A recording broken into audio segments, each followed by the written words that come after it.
Alright guys, welcome to another important video lecture by Launchpad Education. So इस video में आज हम क्या बात करने वाले हैं, हम जिस करंट अफेयर के बारे में जिक्र करेंगे वो करंट अफेयर भी है, वो स्टैटिक भी है, वो रेलेवेंट आज से पहले भी था, आने वाले टाइम पर भी होगा ही होगा.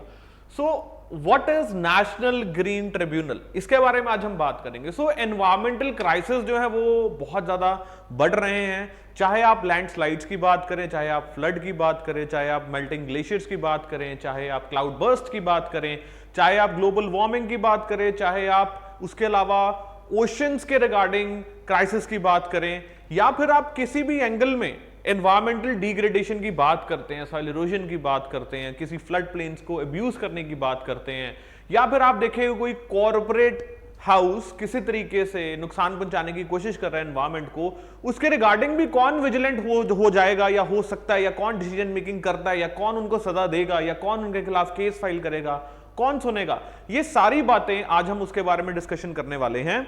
सो जिस टॉपिक के अंडर हम बात करेंगे it is national green tribunal. So national green tribunal in itself, इसके बारे में भी बात करेंगे. We will also be talking about national green tribunal act, कि ये एक्ट क्या है, वाई इसका नाम नेशनल ग्रीन ट्रिब्यूनल है, why not red tribunal, because it is linked with the safeguards और protection of the environment. So उसके regarding एक्सपीडिएट करना डिसीजन मेकिंग को, केसेस को, सो ये सारा national green tribunal NGT, popularly known as NGT, देखता है इसको. सो इस वीडियो में इसके बारे में डिटेल डिस्कशन करेंगे.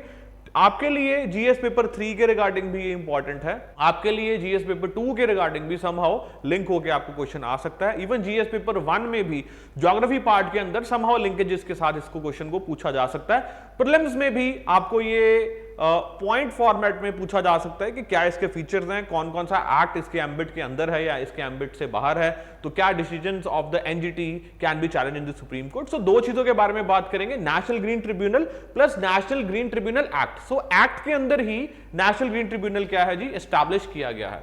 सो guys, before moving further I would like to tell you about our batches. So 35,000 का ऑनलाइन बैच चल रहा है और उसके लिए फ्री डेमो क्लासेस आप इन नंबर्स पर कॉल करके बुक कर सकते हो, जिसमें आपको फ्री स्टडी मटेरियल दिया जा रहा है इस कोर्स के under, which includes your all standard text book, जो भी आपको पढ़ने की जरूरत है फॉर योर प्रिपरेशन. सो शुरुआत करते हैं जी, इंट्रोडक्शन की बात कर रहा हूं मैं आपके साथ. So national green tribunal establish कब हुआ था, 2010 में. सो बहुत पुराना नहीं है, ऐसा नहीं है कि गवर्नमेंट ऑफ इंडिया एक्ट 1935 से हमने कुछ ऐसा लिया है. नो, वेरी रीसेंट, लेटेस्ट 2010 में एनजीटी को एनजीटी एक्ट के अंदर एस्टैब्लिश किया गया. So under National green tribunal Act 2010 to provide, क्यों किया गया, effective and speedy disposal, effective and speedy disposal of cases relating to the environmental protection, conservation of the forest and compensation for damages caused to people और property due to violation of the environment. So आपने अभी कुछ साल पहले एक incident के बारे में सुना होगा कि यमुना फ्लड प्लेन्स को अब्यूज किया गया है by organisation called Art of Living. So उस आर्ट ऑफ लिविंग ऑर्गेनाइजेशन के ऊपर एनजीटी का शिकंजा भी कसा गया था. In the sense NGT became very strict over that और उनको बतौर कंपनसेशन कुछ पैसे भी पे करने के लिए बोला था. So what is that NGT, क्यों बनी है एनजीटी, कि एनवायरमेंट के रिगार्डिंग जितने भी केसेस हैं उनका स्पीडी ट्रायल हो सके. So you need to know that कि स्पीडी ट्रायल के अंदर वो सारा एक्सपीडिएट हो सके, काम एनवायरमेंटल से रिलेटेड जितने भी केसेस हैं उनको हम सॉल्व कर सकें और जस्टिस पे पहुंच सके, एनवायरमेंटल क्राइसिस को बचा सके और एनवायरमेंट को हम क्या कर सके, प्रोटेक्ट कर सके. So with the establishment of NGT, India became third country in the world जिसने इसके रिगार्डिंग कोई ना कोई ट्रिब्यूनल सेटअप की है. और अदर टू कंट्रीज कौन सी हैं जी, Australia and New Zealand. So this become a very much important question for your prelims के America and New Zealand has also established. No, this is wrong. It is Australia and New Zealand and then India जिन्होंने ये NGT, national green tribunal या environmental protection के regarding किसी tribunal की establishment की है. अब अगर हम बात करें कॉन्स्टिट्यूशन के रिगार्डिंग तो हमारा आर्टिकल 21 क्या कहता है, which is granting us right to life. So right to life के तहत एक डिग्निफाइड लाइफ जीना, एक साफ एनवायरमेंट में जिंदगी व्यतीत करना भी आपका एक फंडामेंटल राइट एग्जिस्ट करता है. So according to constitution of India, right to healthy environment has been constituted as a part of right to life under 21.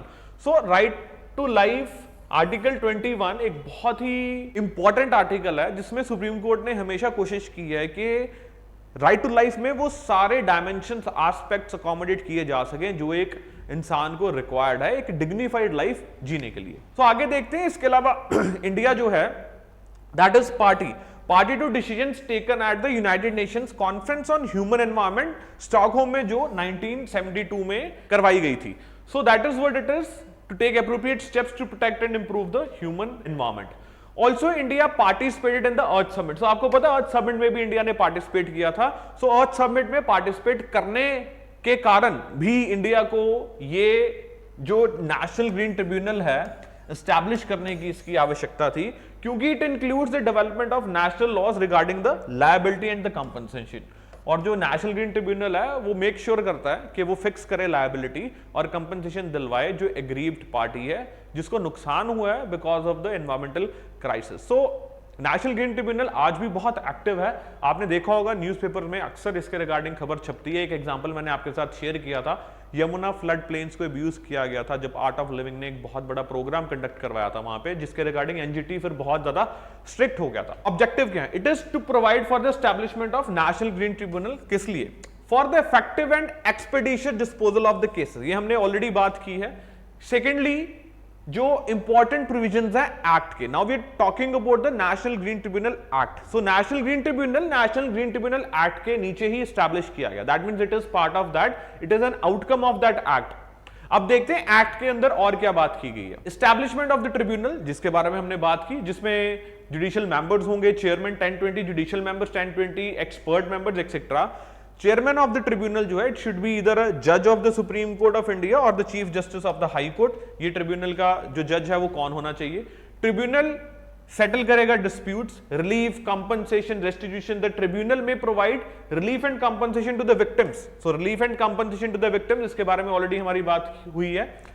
Next is appellate jurisdiction. ये बहुत इंपॉर्टेंट है जी। Any person aggrieved by the order of the decision made by the Water Prevention and control of pollution Act. इस act के अंदर अगर आप किसी भी तरीके से असहमत है जो आपके खिलाफ डिसीजन दिया गया, लेट्स से आपके खिलाफ केस रजिस्टर होता है under water Prevention and control of pollution act 1974 और जो कोर्ट की रूलिंग है उससे आप सहमत नहीं हो, then you can go to NGT, national green tribunal. इसके अलावा forest conservation act 1980, air prevention and control of pollution act 1981, environmental protection act 1986 and the biological diversity act 2002। इनके रिगार्डिंग भी अगर आप संतुष्ट नहीं हो, लेट्स से आपके ऊपर केस चल रहा है इस किसी भी एक्ट के रिगार्डिंग और आप संतुष्ट नहीं हो फैसले से, then also you can go to NGT. NGT में आप क्या कर सकते हो? अपील कर सकते हो। नाउ फॉर योर प्रीलिम्स क्या इंपॉर्टेंट है कि किस लॉज के अंडर आप एनजीटी में नहीं जा सकते, क्योंकि इतने सारे लॉज के नाम दिए गए हैं, आप शायद कुछ याद कर पाओ कुछ ना कर पाओ। सो इस बात का आप जरूर ख्याल रखिएगा कि जो दो लॉज में आगे जाके आपसे बात करने वाला हूं, जिसमें एक लॉ है आपके लिए wildlife protection act 1972 and scheduled tribes and other traditional forest dwellers recognition of forest right act 2006। They are beyond the jurisdiction of NGT. So ये जो दो एक्ट हैं, वाइल्ड लाइफ प्रोटेक्शन एक्ट और recognition of forest rights act 2006, इनमें अगर आप aggrieved हो या इसके कोर्ट के फैसले से आप सहमत नहीं हो, then you can not go to NGT for the appeal. Otherwise in cases में you can go to NGT for the appeal. Okay, अब प्रोसीजर ऑफ ट्रिब्यूनल की बात करें तो tribunal shall not be bound by the procedure laid down by the Code of Civil Procedure. So कैसे काम करेगी court? Court जो है वो काम करेगी through the principles of natural justice, जो कोर्ट को सही लगेगा in accordance with the principles of natural justice, that if it is in accordance with the reason, if it is satisfying rationality, क्या वो जस्टिस एस्टैब्लिश कर रहा है, तो ये सारी कंडीशंस कोर्ट उसको देखेगा। अपने आप को एक किसी किताब से बाउंड नहीं करेगा when it comes to NGT, क्योंकि बात जो हो रही है वो एनवायरमेंट की हो रही है and these days it is very much important. Furthermore article 21 की भी इंपॉर्टेंस आपको पता है क्या है, to have a dignified life, जिसमें एक क्लीन एनवायरमेंट मिलना भी बहुत जरूरी है।